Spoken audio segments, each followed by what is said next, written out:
Captain Sarah Mitchell stared at the medical report in her trembling hands, the words blurring together as tears filled her eyes. Permanent nerve damage to the left arm, the document read. Flight status, permanently grounded. The helicopter crash 3 months ago had stolen more than just her ability to fly.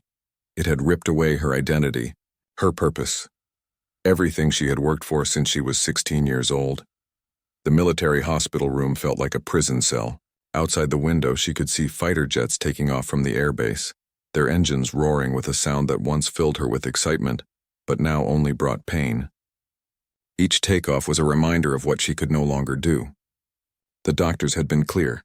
The damage to the nerves in her left arm meant she would never again have the precise control needed to pilot military aircraft.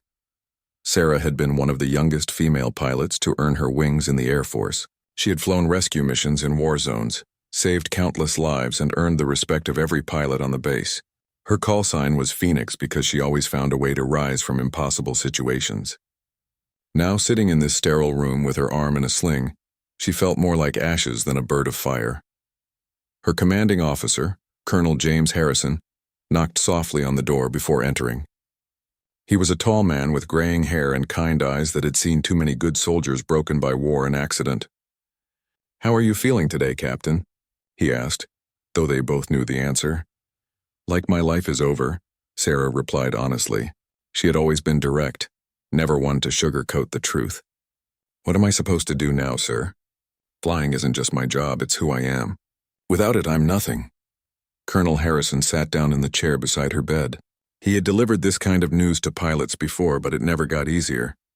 "The Air Force has many positions for someone with your experience and leadership skills. We could place you in training, logistics, or strategic planning. Your knowledge and expertise are valuable in ways that don't require you to be in the cockpit."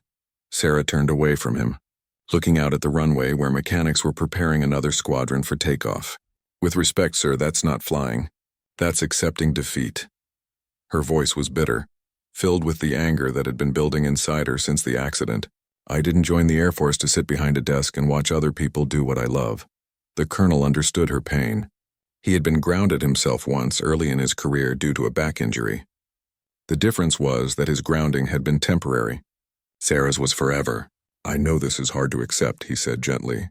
"But sometimes life forces us to find new ways to serve, new ways to make a difference." "Easy for you to say," Sarah shot back, immediately regretting her tone. Colonel Harrison had always been fair to her, had even pushed for her promotion when others doubted a young woman's abilities in combat situations. "I'm sorry, sir. I just can't imagine any other life." After the colonel left, Sarah's best friend and fellow pilot, Lieutenant Maria Santos, came to visit. Maria had been with Sarah through flight school, and they had served together on numerous missions. She carried a small bouquet of flowers and a forced smile that didn't hide her own sadness about Sarah's situation. "The base isn't the same without you up there," Maria said, setting the flowers on the bedside table. "Everyone keeps asking when you're coming back to duty." Sarah laughed bitterly. "I'm not coming back. At least not as a pilot. They're offering me a desk job, but that feels like accepting charity." She flexed her left hand, feeling the weakness and numbness that the doctor said would never fully go away. "I used to be able to feel every vibration of the aircraft through the controls. Now I can barely feel my own fingers." Maria sat on the edge of the bed, her expression serious. "You know, there might be other options. I've heard rumors about some experimental programs. New technologies that might help pilots with injuries like yours. The military is always working on ways to keep experienced pilots in the air." "Experimental programs?"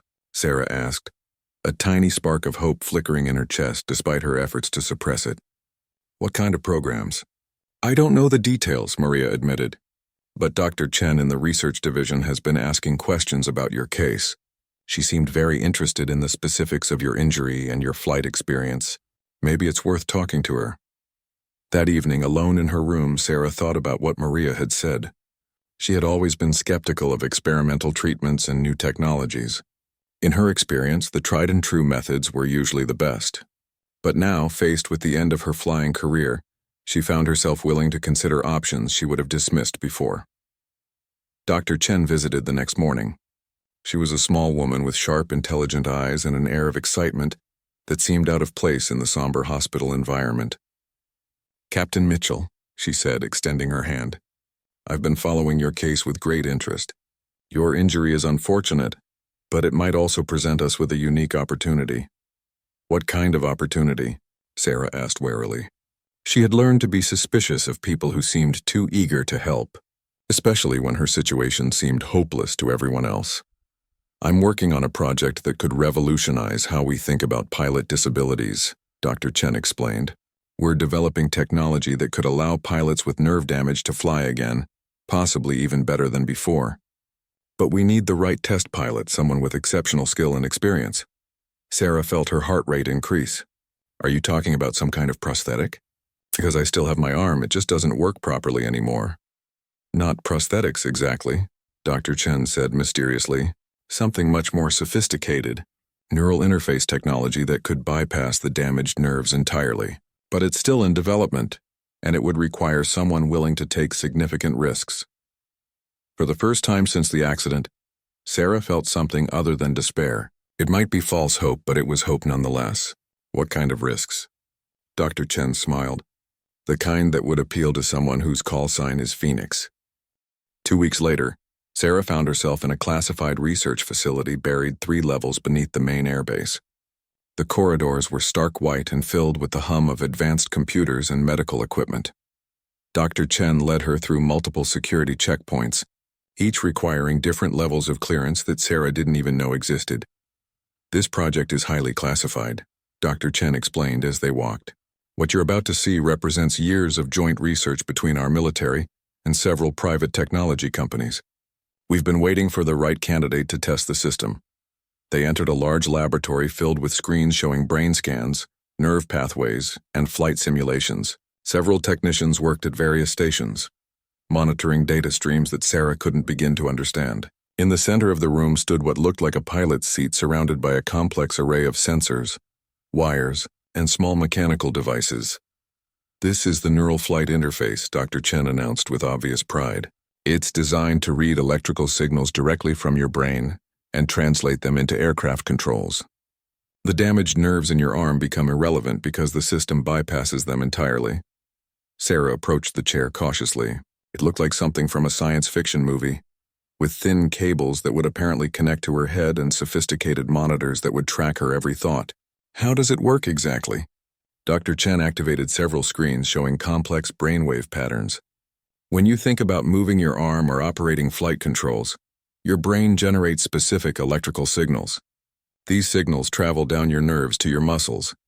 But in your case, they get blocked or distorted by the damage from your accident.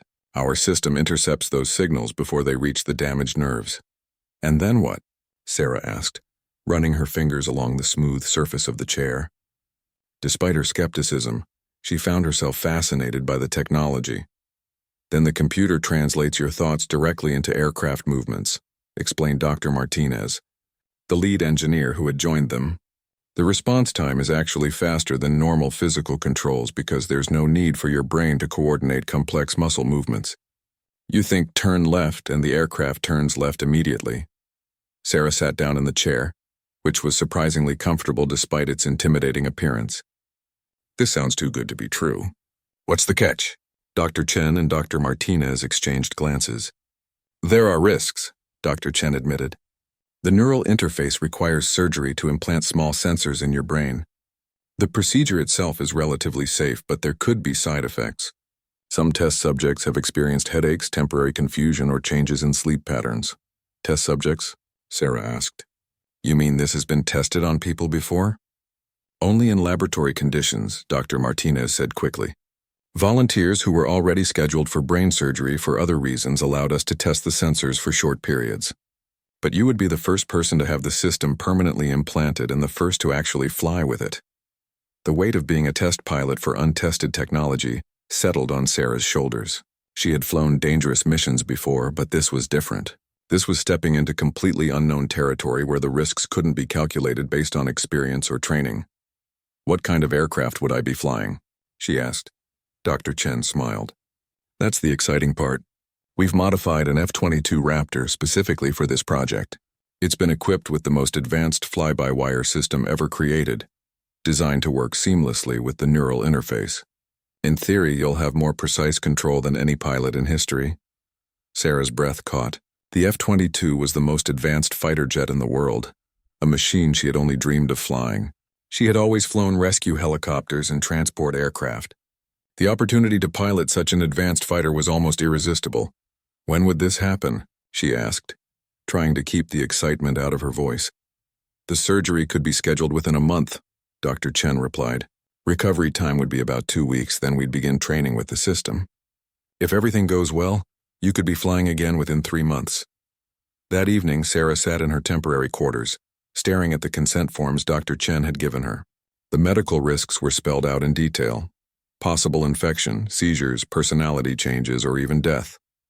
But buried in the technical language was something else, the chance to fly again.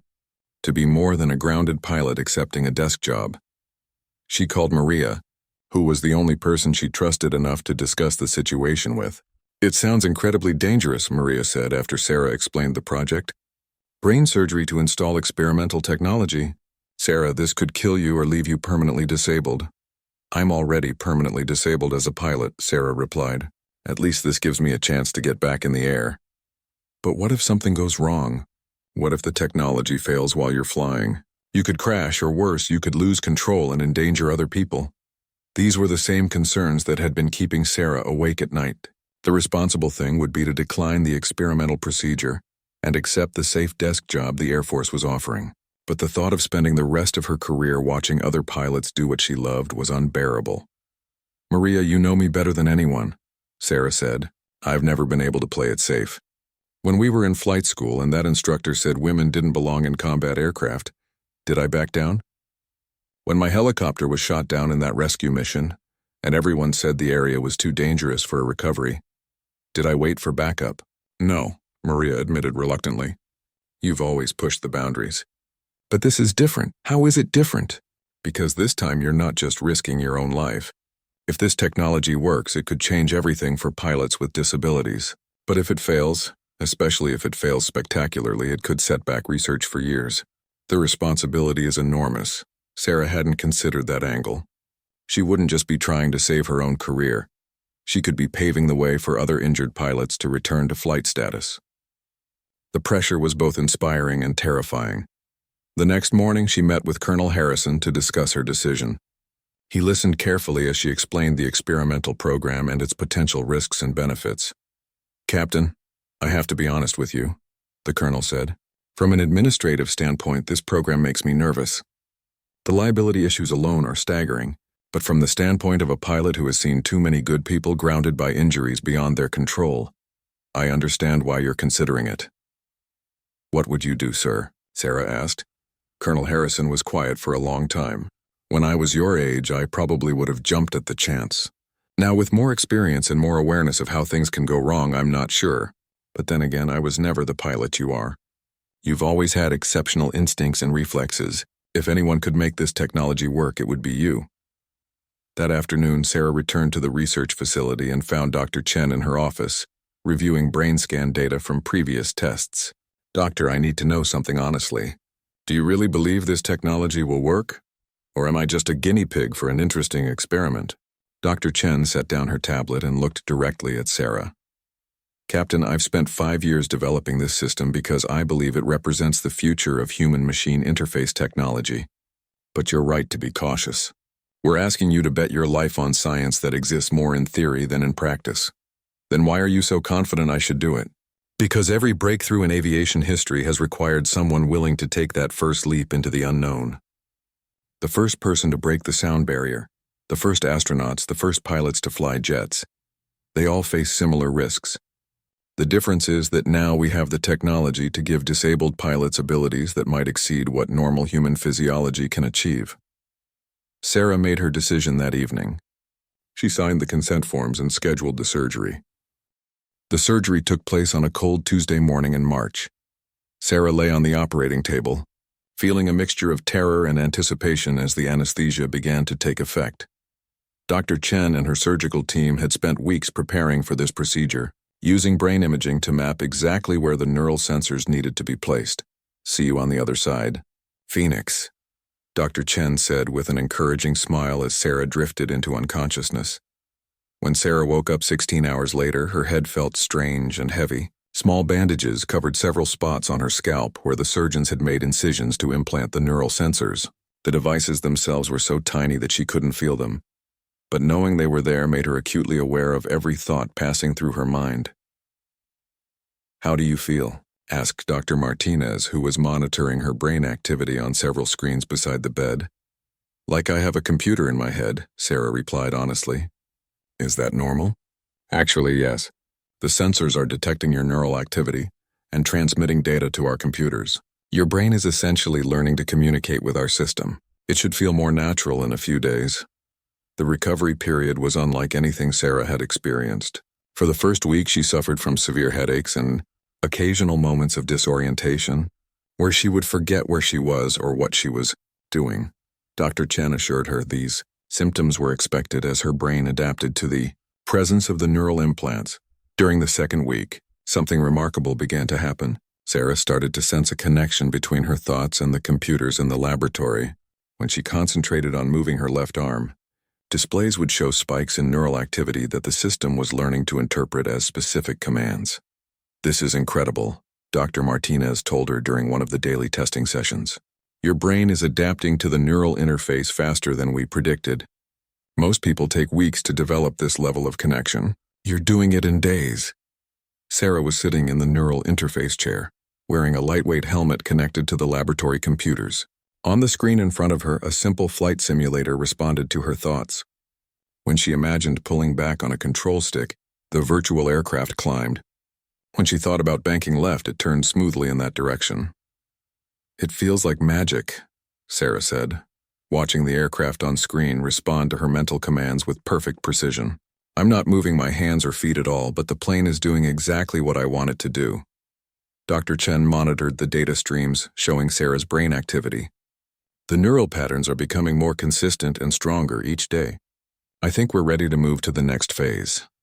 The next phase involved a flight simulator that was identical to the cockpit of the modified F-22 Raptor. Sarah climbed into the sophisticated mock-up, feeling a familiar surge of excitement as she settled into the pilot's seat.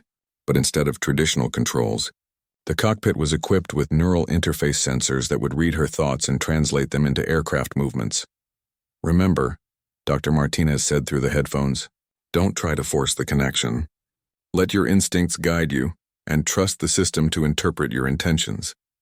Sarah closed her eyes and thought about takeoff procedures. On the screens around her, the simulated F-22 began rolling down a virtual runway. The sensation was extraordinary. She could feel the aircraft responding to her thoughts as if it were an extension of her own body. When she wanted to climb, the plane climbed. When she imagined a sharp turn, it banked smoothly through the maneuver. "Neural activity is perfect," Dr. Chen reported. "Response time is actually faster than normal physical controls. Sarah, you're not just flying this aircraft, you're thinking it through the sky." For hours each day, Sarah practiced in the simulator, learning to trust the neural interface and allowing her mind to merge with the aircraft systems. The learning curve was steep, but her natural pilot instincts adapted quickly to the new technology. 3 weeks after the surgery, Dr. Chen made an announcement that sent chills down Sarah's spine. "We're ready for the real flight test." The modified F-22 sat in a secure hangar, looking both familiar and alien at the same time. The basic airframe was unchanged, but additional sensors and computer systems had been integrated throughout the aircraft. The cockpit looked similar to a standard fighter, except that many of the traditional controls had been replaced with neural interface technology. "The aircraft has been equipped with multiple backup systems," Dr. Martinez explained as they walked around the plane. "If the neural interface fails for any reason, you can switch to manual controls immediately. We've also installed an automatic ejection system that will activate if the computers detect any anomalous brain activity." Sarah ran her hands along the smooth surface of the aircraft. Tomorrow, she would either make history as the first person to fly using pure thought control, or she would become a cautionary tale about the dangers of experimental technology. Colonel Harrison joined them in the hangar, his expression serious.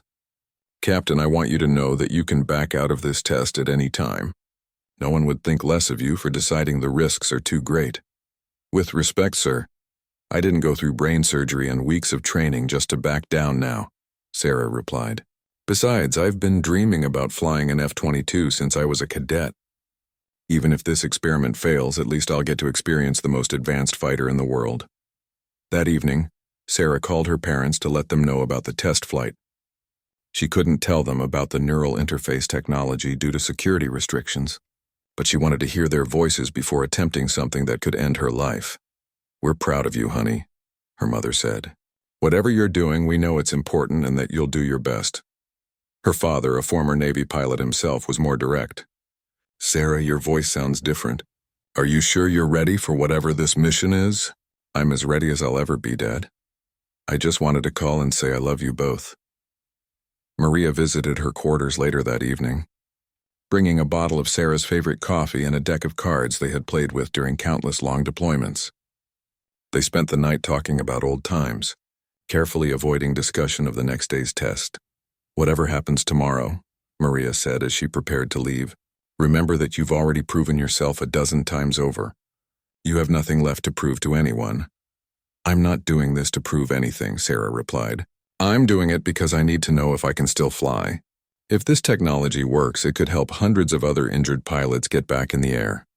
If it doesn't work, at least we'll know that we tried. As Maria left, Sarah sat alone in her room, feeling the strange sensation of the neural implants in her skull. Tomorrow, she would either soar through the sky in the most advanced fighter ever built, or she would discover that some boundaries cannot be crossed. No matter how sophisticated the technology, the sun was just beginning to rise when Sarah arrived at the hangar the next morning. The F-22 had been moved to the flight line, and a team of technicians was performing final checks on both the aircraft and the neural interface systems. Dr. Chen approached her with a tablet showing Sarah's current brain activity. Your neural patterns look excellent this morning. Are you ready to make history, Captain Mitchell? Sarah looked up at the sleek fighter jet that would either restore her career or end it. Phoenix is ready for takeoff, she said, using her old call sign for the first time since the accident. It felt good to say it again. Sarah climbed into the cockpit of the F-22, her heart pounding with a mixture of excitement and terror. The neural interface helmet felt different from the practice sessions, heavier, more complex, with additional sensors that would monitor her brain activity during actual flight.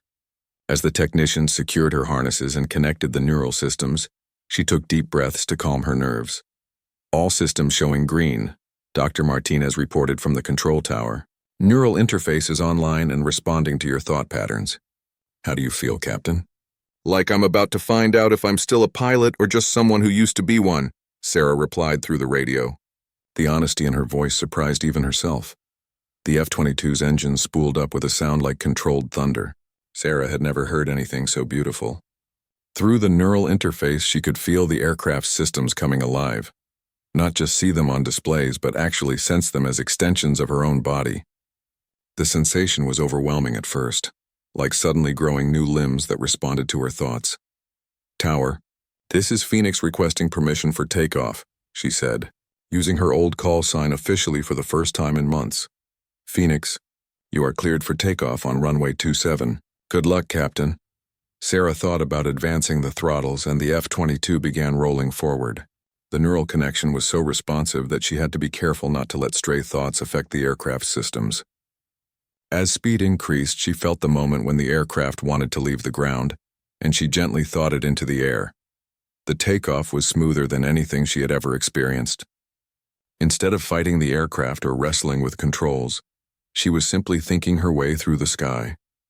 The F-22 responded instantly to her mental commands, climbing, banking, and accelerating with perfect precision. Phoenix, your flight parameters look excellent, Dr. Chen reported. How does it feel? Like flying in a dream, Sarah replied, banking the aircraft into a gentle turn over the desert landscape. The response time is incredible. I think about a maneuver and it happens immediately. For the next hour, Sarah put the F-22 through a series of test maneuvers, each more complex than the last. The neural interface performed flawlessly, translating her thoughts into aircraft movements with precision that exceeded anything possible with traditional controls. She executed rolls, climbs, and high-speed turns that would have been difficult with normal flight controls, but felt effortless with the neural system. This is amazing, she reported during a brief level flight segment. I feel more connected to this aircraft than I ever did to my helicopter. It's like the plane is reading my mind, which I guess it literally is. Dr. Martinez monitored her brain activity from the ground. Neural patterns are stable and strong. The integration between your mind and the aircraft systems is exceeding our best-case predictions. You're flying better than we hoped was possible. As Sarah pushed the F-22 through increasingly demanding maneuvers, she began to understand what Dr. Chen had meant about exceeding normal human capabilities. Her reaction time was faster than any pilot using traditional controls because there was no delay between thought and action. When she wanted to avoid an obstacle or change direction, it happened instantly. Control. I'm going to test the maximum performance envelope, Sarah announced, pushing the aircraft into a steep climb that would have been physically demanding with normal flight controls.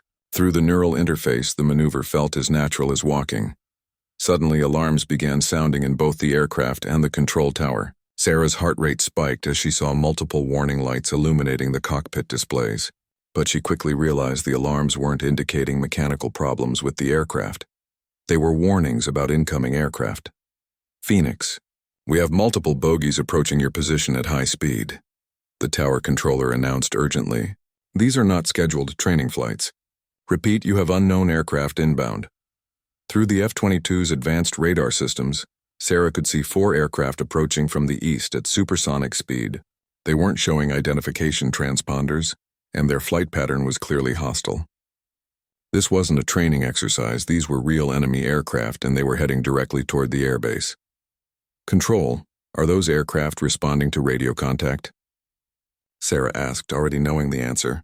She could see on her displays that the approaching jets were armed and maintaining radio silence. Negative, Phoenix.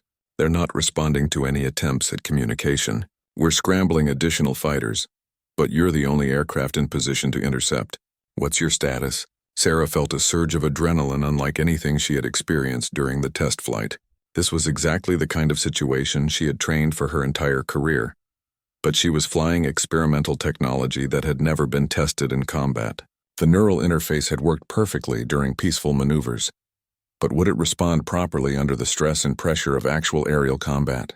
Control, I'm armed and ready, she reported, checking the F-22's weapon systems through the neural interface. The aircraft carried advanced air-to-air missiles and a sophisticated cannon, all of which could be operated through her thoughts. But I need to know, are we authorized to engage hostile aircraft over American airspace? Phoenix, this is Colonel Harrison.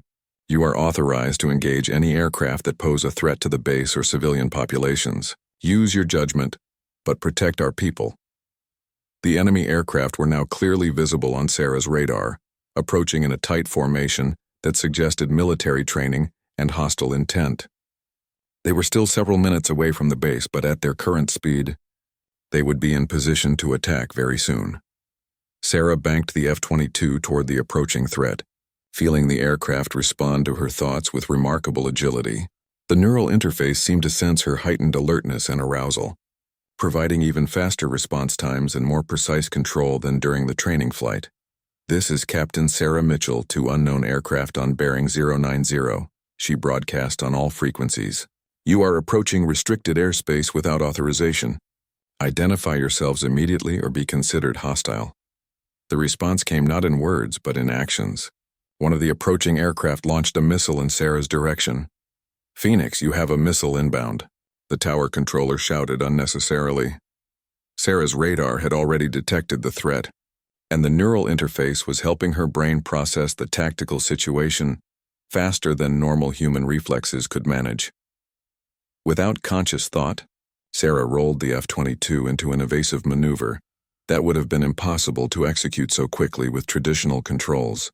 The neural interface translated her instinctive desire to avoid the missile into precise aircraft movements that kept her just ahead of the weapon's tracking capability. The missile exploded harmlessly behind her, and Sarah found herself in the first real air-to-air combat of her career. But instead of feeling overwhelmed or underprepared, she felt more capable than ever before. The neural interface was allowing her to fly with precision and speed that exceeded anything possible with normal human control. Control, I'm engaged with hostile aircraft, she reported calmly, despite her heart racing. 4 enemy fighters, weapons hot. They fired first, I'm returning fire. Sarah locked onto the lead enemy aircraft with her radar and thought about firing a missile. The F-22's weapons system responded instantly, launching an advanced air-to-air missile that streaked toward its target with deadly accuracy. The enemy pilot tried to evade, but the missile's guidance system was too sophisticated to be fooled by basic defensive maneuvers. The first enemy aircraft exploded in a bright fireball, its debris falling toward the desert below. Sarah felt no satisfaction in the destruction, only the professional focus that came with protecting her base and her fellow airmen.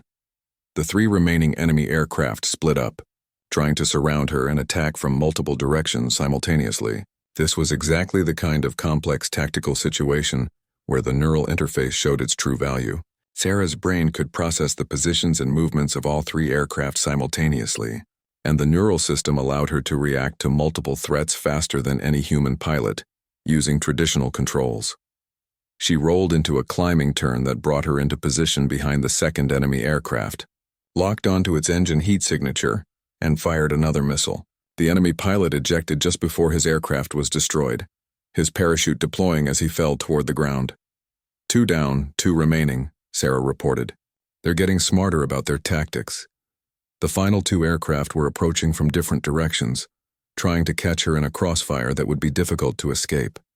But through the neural interface, Sarah could sense the optimal escape route almost instinctively. She dove toward the desert floor, using the F-22's superior speed and maneuverability to stay ahead of the enemy missiles while positioning herself for counterattacks. The 2 remaining enemy aircraft were proving to be more skilled than their destroyed companions. They flew with the precision of experienced military pilots, using advanced tactics to try to trap Sarah in their crossfire. Through the neural interface, she could sense their movements almost as clearly as her own, but they were good enough to avoid the obvious mistakes that had doomed their wingmen. Phoenix. Additional friendly aircraft are still 8 minutes out, the tower controller reported. Can you maintain engagement until backup arrives? Sarah rolled the F-22 through a series of defensive maneuvers, staying ahead of missile locks while looking for opportunities to counterattack. The neural interface was performing flawlessly, translating her tactical instincts into aircraft movements with superhuman precision. But she was still outnumbered, and these remaining pilots clearly had extensive combat experience. Control. These aren't random terrorists or inexperienced pilots, she reported while executing a high G-turn that would have been physically punishing with traditional controls. These aircraft and pilots are military grade. Someone sent professionals to attack our base. One of the enemy aircraft managed to get behind her, forcing Sarah into a defensive spiral that brought her dangerously close to the ground. Through the neural interface, she could feel the aircraft's warning systems alerting her to the proximity of the desert floor, but she used the terrain to her advantage, flying so low that the enemy pilot lost his missile lock. Sarah pulled up sharply, using the F-22's superior thrust-to-weight ratio to climb faster than her pursuer could follow. At the top of the climb, she rolled inverted and dove back toward the enemy aircraft, firing her cannon in a burst that damaged his left wing and sent him into an uncontrolled spin. 3 down, she announced as the damaged enemy aircraft crashed into the desert, 1 remaining. But the final enemy pilot was the best of the group. He avoided Sarah's first attack run and positioned himself for a head-on engagement that would test both pilots' nerve and skill. The 2 aircraft flew directly toward each other at combined speeds of over 2,000 miles per hour, each pilot waiting for the optimal moment to fire. The neural interface gave Sarah an advantage in reaction time, but the enemy pilot's experience showed in his positioning and timing. They fired missiles simultaneously, creating a deadly game where both pilots had to evade incoming weapons while trying to maintain target locks on their opponents. Sarah's missile hit first, but the enemy pilot ejected just before impact. His missile passed close enough to the F-22 to trigger proximity alarms, but Sarah's evasive maneuvers kept her aircraft intact. All enemy aircraft destroyed, she reported, feeling exhaustion begin to set in as the adrenaline rush faded. Base is secure. Outstanding work, Phoenix. Colonel Harrison's voice came through the radio. Return to base immediately for debriefing. As Sarah flew back toward the airfield, she began to process what had just happened. The first test flight of the neural interface had turned into actual combat, and the experimental technology had performed better than anyone could have hoped. She had not only survived her first aerial combat, but had done so using a brain-computer interface that had never been tested under such extreme conditions. Dr. Chen, how did the neural interface perform during the engagement? Sarah asked as she approached the landing pattern. Beyond our most optimistic projections, Dr. Chen replied, her voice filled with excitement and relief. Your brain activity during combat showed patterns we've never seen before. The stress and adrenaline actually seemed to improve the neural connection, giving you faster reaction times and more precise control. Sarah lined up for landing, thinking the F-22 gently onto the runway with the same effortless precision she had experienced during takeoff. As the aircraft rolled to a stop, she felt a profound sense of accomplishment mixed with exhaustion. She had not only flown again, she had proven that the neural interface could work under the most demanding conditions possible. Ground crews swarmed the aircraft as soon as she shut down the engines, checking for battle damage and downloading data from the neural interface systems. Sarah remained in the cockpit for several minutes, still connected to the neural sensors, experiencing the strange sensation of gradually disconnecting her mind from the aircraft.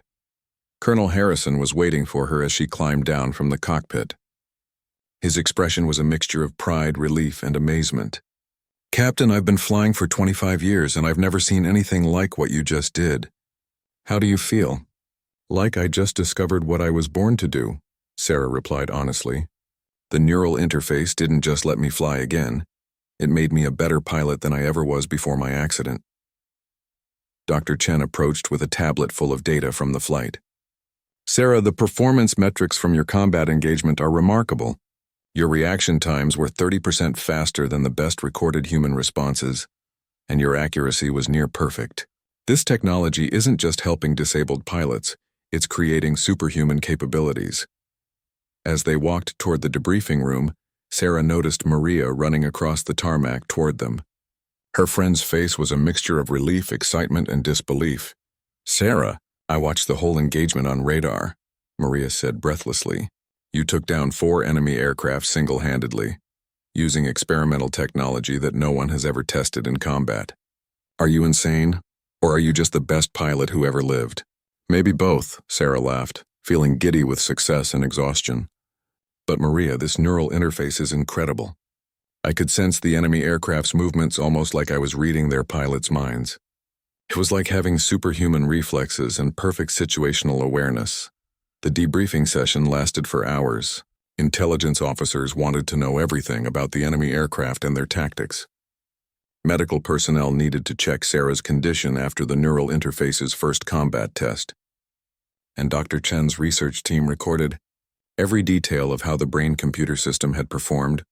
Under extreme stress, the enemy aircraft were definitely military grade, the intelligence officer concluded after reviewing radar recordings and debris analysis. Someone with significant resources sent trained pilots to attack this base. The timing right during your test flight suggests they might have known about the neural interface project. Colonel Harrison's expression grew serious. Captain, this raises some disturbing questions. Either this was an incredible coincidence, or someone leaked information about your test flight to hostile forces. Either way, your neural interface technology has now been proven in actual combat, which makes it incredibly valuable to both our military and our enemies. Dr. Chen nodded grimly. The implications are staggering. If this technology can give pilots superhuman capabilities in combat, every military force in the world will want to acquire it or destroy it. Sarah, you may have just started a new kind of arms race. That evening, Sarah sat alone in her quarters, still feeling the strange sensation of disconnection from the neural interface. Her head ached slightly, a reminder that she had foreign objects implanted in her brain, but the discomfort was overshadowed by the euphoria of having flown again. She called her parents to let them know she was safe, though she couldn't tell them any details about what had happened. Then she called Maria, who had been assigned to help with security arrangements for the neural interface project. Sarah, there's something you need to know, Maria said quietly. Intelligence thinks today's attack was specifically targeting you and the neural interface technology. There are indications that several foreign governments have been trying to gather information about the project. What does that mean for the program? Sarah asked, though she suspected she already knew the answer. It means you're no longer just a test pilot, Maria replied. You're now a strategic asset, and there are going to be people who want to capture that technology or eliminate it. Your life just became a lot more complicated. Sarah looked out the window at the flight line, where the F-22 was being prepared for another mission. Tomorrow, she would fly again, using technology that could change the nature of warfare itself. But tonight she was simply grateful to be a pilot once more, even if it meant facing dangers she had never imagined. The neural interface had given her wings again, but it had also made her a target in a new kind of conflict, where the battlefield was as much in the mind as in the sky. 3 months after the successful combat test, Sarah stood in a secure briefing room facing a panel of generals, scientists, and intelligence officials.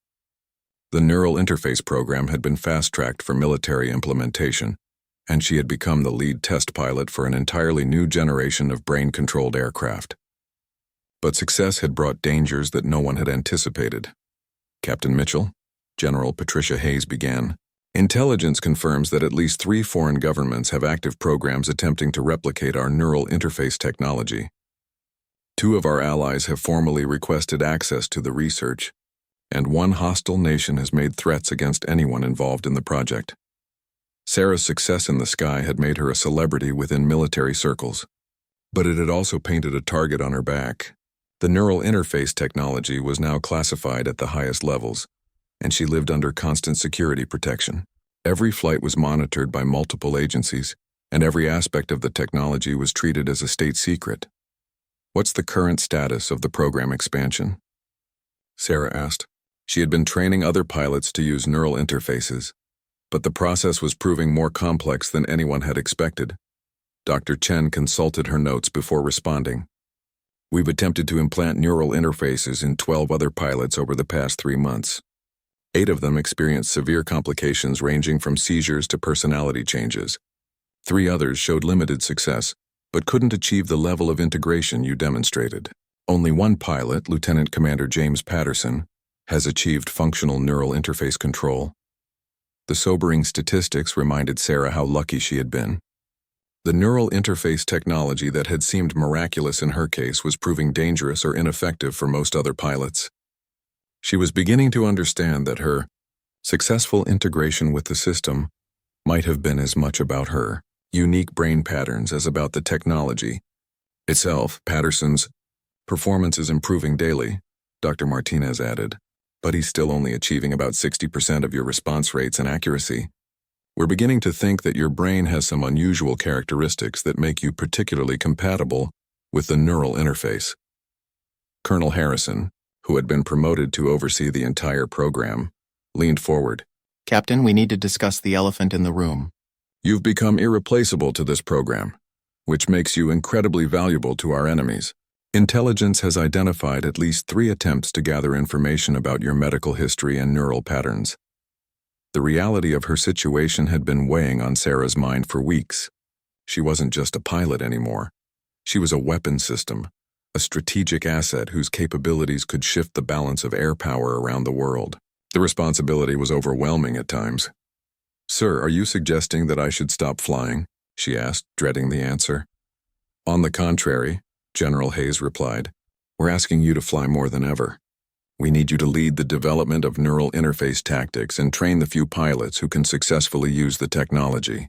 But we're also implementing enhanced security measures for your protection." Lieutenant Commander Patterson entered the briefing room, still walking carefully as he recovered from his own neural interface surgery. He was a former Navy pilot who had lost partial vision in one eye during an ejection, making him a good candidate for experimental technology that bypassed normal sensory limitations. "Captain Mitchell," Patterson said with obvious respect, "I wanted to thank you for the training you've provided. The neural interface is incredible, but learning to trust it completely has been the hardest part of the process." Sarah smiled at the younger pilot. "How are you adapting to the thought-controlled systems?" "It's getting better every day," Patterson replied. "The strange thing is that I'm starting to think differently when I'm connected to the interface. It's like my brain is learning a new language, the language of direct machine communication." Dr. Chen's eyes lit up with interest. "That's exactly what we're observing in both of your cases. The neural interface isn't just reading your existing brain patterns, it's actually changing the way your minds process information. You're both developing new neural pathways that didn't exist before the surgery. The implications were staggering. The neural interface technology wasn't just helping pilots fly better, It was literally evolving their brains in ways that might be permanent. Sarah wondered what long-term effects this might have on her personality, her relationships, and her basic humanity. "Doctor, are these brain changes reversible if the neural interface is removed?" Sarah asked. "We don't know," Dr. Chen admitted. "The technology is so new that we have no long-term data. You and Patterson are essentially pioneers in a new form of human evolution, the integration of biological and artificial intelligence." That afternoon, Sarah flew another test mission in the F-22, this time accompanied by Patterson in a second neural interface aircraft. Flying together felt like a form of telepathic communication. Both pilots could sense each other's intentions and movements through their shared neural connections to the aircraft systems. "This is incredible," Patterson reported during a formation flight exercise. "It's like we're flying as one mind in two aircraft. I can sense your movements before you make them." Sarah felt the same connection. The neural interface seemed to link not just pilot and aircraft, but pilot to pilot when they flew together. It was as if they were developing a collective intelligence that exceeded the sum of their individual capabilities. But the extraordinary performance came with costs. After each flight, Sarah felt increasingly disconnected from normal human interactions. Conversations with people who hadn't experienced neural interface, technology seemed slow and clumsy compared to the direct, mind-to-machine communication she was becoming accustomed to. Maria noticed the changes during one of their weekly dinners. "Sarah, you're different. I don't mean just confident or skilled, I mean fundamentally changed. Sometimes when you look at me, it's like you're processing information instead of just talking to a friend." The observation stung because it was accurate. Sarah was finding it harder to relate to people who thought and reacted at normal human speeds. The neural interface was making her more than human in some ways, but perhaps less human in others. "The technology is changing me," Sarah admitted. "I can feel my brain working differently, not just when I'm flying, but all the time. Sometimes I catch myself trying to interface with my car or my computer the way I do with the aircraft." 3 weeks later, the program faced its ultimate test. Intelligence reported a major military buildup by a hostile nation, whose leader had publicly declared his intention to destroy the neural interface research facility. Satellite imagery showed advanced fighter aircraft being moved to forward bases, and communications intercepts suggested an attack was imminent. "Captain," General Hayes announced during an emergency briefing, "we're moving the entire neural interface program to a more secure location. But first, we need to demonstrate the technology's defensive capabilities. You and Patterson will lead a squadron of conventional fighters in defending this base against what intelligence estimates could be up to 20 enemy aircraft." Sarah felt a mixture of excitement and terror. She had proven the neural interface in single combat. But leading multiple aircraft against a large enemy force would test both her abilities and the technology's limits. "General, with respect, Patterson and I have been training for only 3 months as a team. Are we ready to face odds like that?" "Captain," General Hayes replied grimly, "you're the most capable pilots we've ever produced, flying the most advanced aircraft in the world, with technology that gives you superhuman reaction times and coordination. If you can't defend this base, then no one can." The attack came at dawn the next day. Sarah and Patterson launched in their neural interface F-22s, leading a formation of 6 conventional fighters flown by some of the best pilots in the Air Force. Through her neural connection, Sarah could monitor the positions and status of all friendly aircraft simultaneously, while tracking the approaching enemy formation. "Phoenix lead to all aircraft," she transmitted, using her call sign to address the squadron. "We have 20+ enemy fighters inbound from multiple directions.